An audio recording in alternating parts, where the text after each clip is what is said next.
Art is famously subjective, or as one famous captain put it, well, art is art, isn't it? But then again, water is water, and east is east, and west is west, and if you take cranberries and stew them like applesauce, they taste much more like prunes than rhubarb does. And if you recognize that line, good for you. That absurdist bit of dialogue might as well have been a statement about itself and what constitutes the art of comedy. Each year, based on age and law and international convention, copyrights expire, and once protected works fall into the public domain. And ironically, one of the works that fell into the public domain this year, in 2026, was once a test case, a model for questions of intellectual property rights and censorship and what constitutes good comedy. Because of an intellectual property dispute, Animal Crackers, the second major motion picture to feature the Marx Brothers, disappeared from theaters for nearly a quarter century, and parts of it were lost for more than 8 decades. But now, it belongs to the people. It's history that deserves to be remembered. Sons of Jewish immigrants, the Marx Brothers grew up in turn-of-the-century New York. The oldest of Sam and Minnie Marx, named Manfred, died of tuberculosis, but 5 more sons. Leonard, born in 1887, Adolf, who would later change his name to Arthur, born in 1888, Julius, born in 1890, Milton, born in 1892, and Herbert, born in 1901, would all be in show business. Tim Ott writes on biography.com in 2020 that growing up in a 3-bedroom apartment with their parents, as well as their mother's parents, the boys were left largely to their own devices. In his autobiography, published in 1961, Arthur described the apartment as a flat in a tenement, a small Jewish neighborhood squeezed between the Irish to the north and Germans to the south. Their mother's family were performers, and Minnie had them learn to play musical instruments. Arthur's talent with the harp would be the genesis of what would be his famous stage name. They performed with various venues and groups, but eventually the 4 oldest brothers performed together as the 4 Nightingales. One night, while playing a game of cards between shows, a fellow performer named Art Fisher gave them their famous stage names, although there are conflicting accounts as to exactly when and where the conversation occurred. Arthur writes that at the time there was a very popular comic strip called Knocko the Monk, and as a result there was a rash of stage names that ended in O. On every bill there would be at least one Bingo, Zingo, Sacco, Jumbo, or Bumpo. The group had been making fun of the trend when Fisher, dealing the cards, gave the brothers their names. Chico, and yes, it's Chico, because Leonard, his brother, writes, chased the chicks. Despite the eventual spelling, if you've called him Chico Marx, you were pronouncing it wrong. Groucho, so named according to his brother because he carried his money in a pouch around his neck, and those at the time were called a grouch bag. And Gummo, because he would walk around theaters like a gumshoe detective. The newly minted Harpo Marx continued. We stuck with the gag handles for the rest of the game, and that, we thought, was that. But it wasn't. We couldn't get rid of them. We were Chico, Harpo, Groucho, and Gummo for the rest of the week, the rest of the season, and the rest of our lives. It would be many years, however, before they would use the names professionally. Their act would eventually become a mix of comedy and music.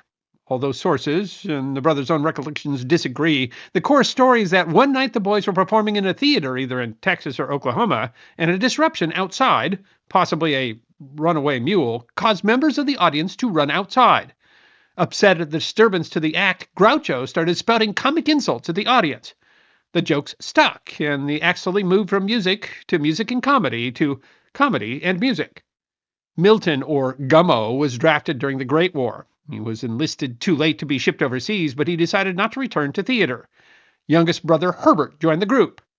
Again, the brothers' autobiographies disagree, but he was given the nickname Zeppo, named after either a zeppelin or a trained chimpanzee.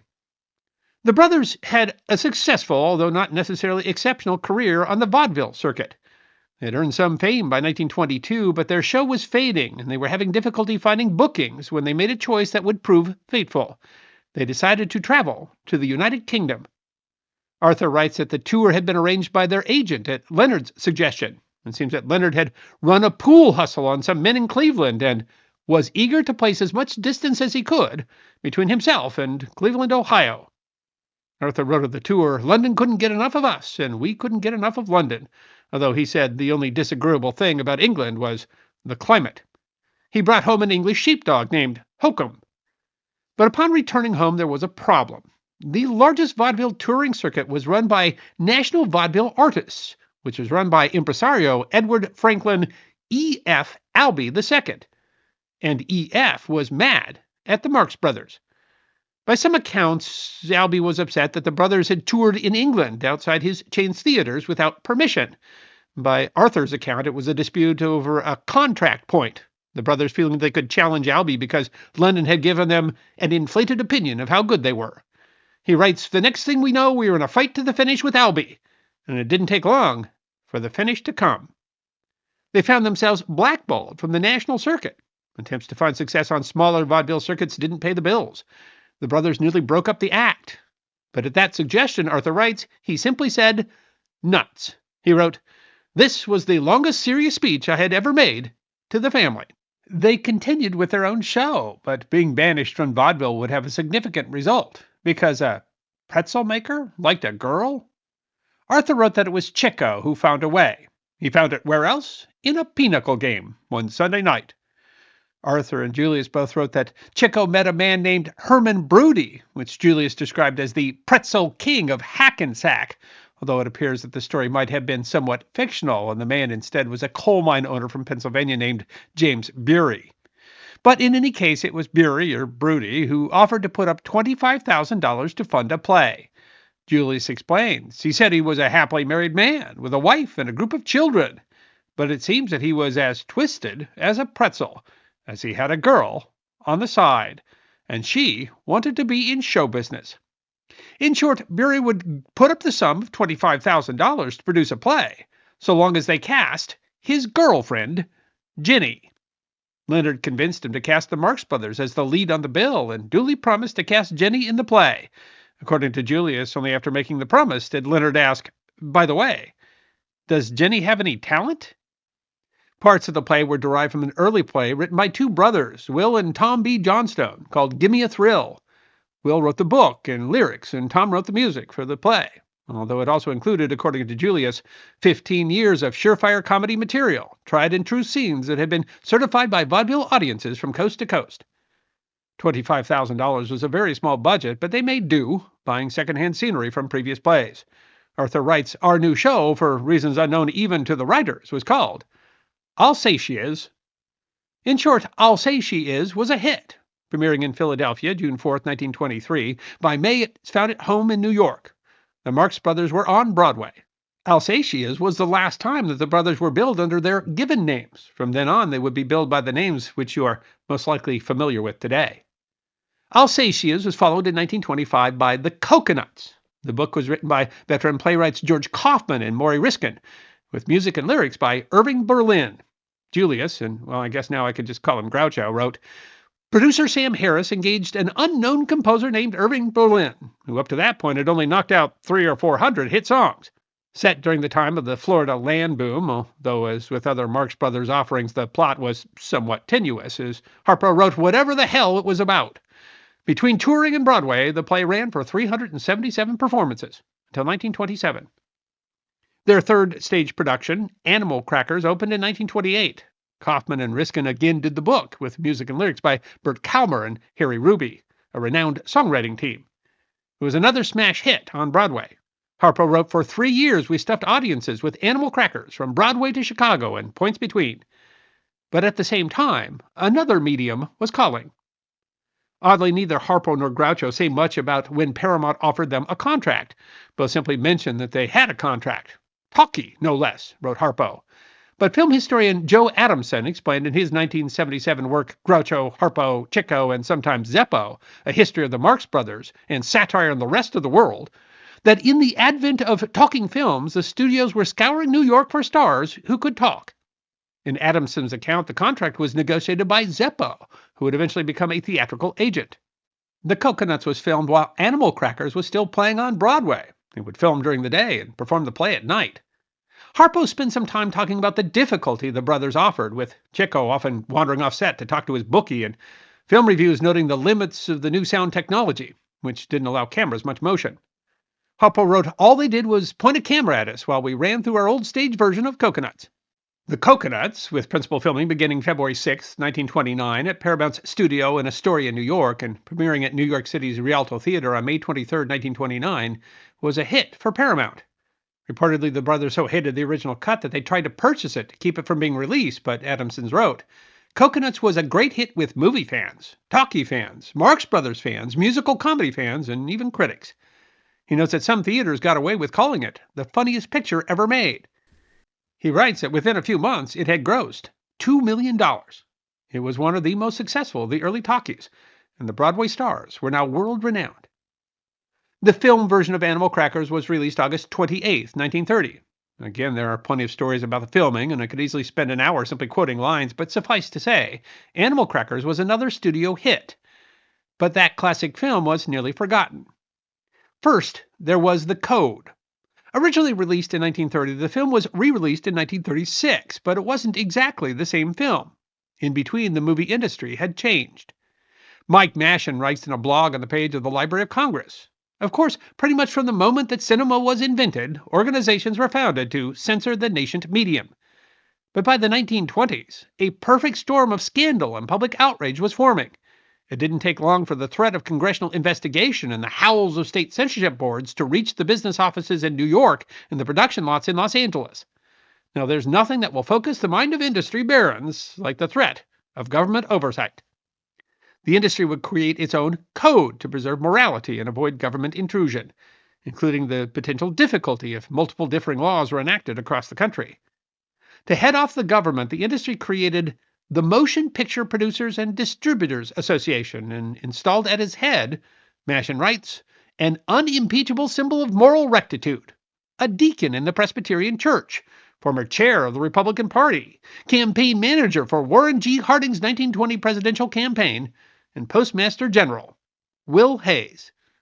While Hayes created suggestions in 1927, it wasn't until July 15, 1934 that the Hayes Code became mandatory for every film produced by an MPPDA member. The studio was clearly thinking about the code during filming in 1930, however, as letters from the time show that the studio writing to Maury Riskin demanding several suggestive lines be cut, including a line from Groucho's character, Captain Spaulding. We took some pictures of the native girls, but they weren't developed. We're going back in a couple of weeks. Despite these efforts in 1930, in 1936, when the film was re-released after the code had become mandatory, approximately 1.5 minutes had been cut from the film. Those minutes were promptly lost, and the original 1930 version went missing. 1.5 minutes, a forgotten history. But then the entire film was nearly lost. In 1973, a UCLA film student and Marx Brothers fan named Steve Stoliar decided he wanted to see the movie. But there was a reason that he had never seen it. As he explained in his 2011 book, Raised Eyebrows, My Years Inside Groucho's House, Animal Crackers had not been screened in theaters in the United States since 1952 and had never been shown on television. The reason was an issue with the film's rights. The licenses on the film had expired and hadn't been renewed. Oddly, those for Coconuts had been. In 1959, Paramount sold the rights of its older films to Universal. But its rights expired, the rights to the film, Animal Crackers, had reverted to the original authors, Kaufman and Riskin, Kalmar and Ruby. Universal did not, apparently, think the film to be worth the cost of negotiating with the rights owners. Without these rights, the film couldn't be legally shown. Stoliar was able to see a bootleg copy of the film showing in California, but he became interested in moving to pressure Universal into legally acquiring the rights. And so he writes, the Committee for the Re-Release of Animal Crackers, or CRACK, was born, and he was able to secure a formidable ally in the cause.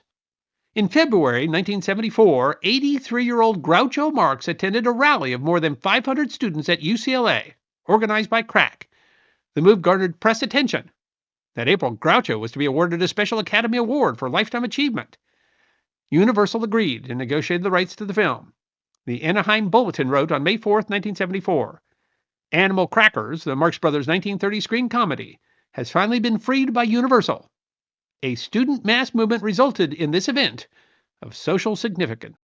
Some aficionados say that Animal Crackers is the Marx Brothers' best work, although that's, of course, a matter of opinion. But certainly lines like, one morning I shot an elephant in my pajamas. How I got in my pajamas, I don't know, deserve to be remembered. And the fact that that film was Nearly lost is perhaps indicative of, well, how much history we have lost. But one important piece was found. 10 years ago, in 2016, a Blu-ray DVD version was released, and it was the original 1930 cut, which had been rediscovered in a film archive in the United Kingdom.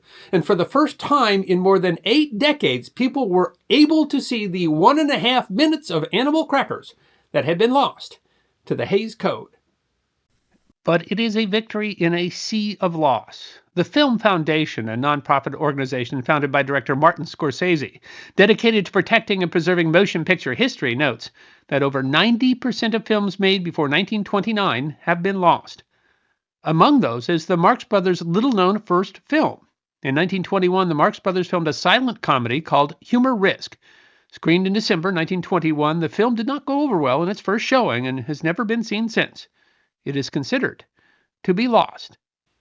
Animal Crackers was the last of the Marx Brothers films to be filmed in New York's Astoria studios. After Animal Crackers, the Marx Brothers moved to California. It is considered a classic, important part of the works of a group of comedians that so many other comedians said inspired them. Comedians like George Carlin, Tina Fey, Mel Brooks, Spike Milligan, Robin Williams, Jerry Seinfeld, Bugs Bunny, so many others. And now that the life of the copyright of the film has expired, it belongs to the people. In the immortal words of Captain Spaulding, "Hello, I must be going." Hello, I must be going. I cannot stay. I came to say I must be going. I'm glad I came, but just the same I must be going. La la. For my sake you must stay. If you should go away, you spoil this party I am throwing. I'll stay a week or two. I'll stay the summer through. But I am telling you, I must be going. Before you go, you won't like us and never found. No need of going. I'll do anything you say. In fact, I'll even stay. Good. But I must be going. I hope you enjoyed watching this episode of The History Guy, and if you did, please feel free to like and subscribe and share The History Guy with your friends. And if you also believe that history deserves to be remembered, then you can support The History Guy as a member on YouTube, a supporter on our community at Locals, or as a patron on Patreon. You can also check out our great merchandise shop or book a special message from The History Guy on Cameo.